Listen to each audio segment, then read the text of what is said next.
4 days and 4 beautiful sunsets. ఇంతకన్నా ఇంకేం అడగాలి.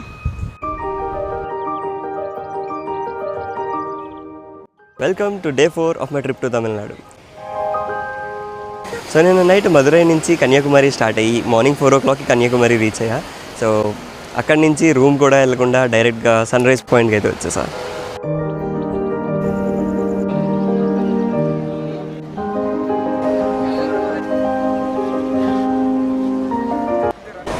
సో కన్యాకుమారిలో సన్ రైజ్ చూడడం కూడా అయిపోయింది.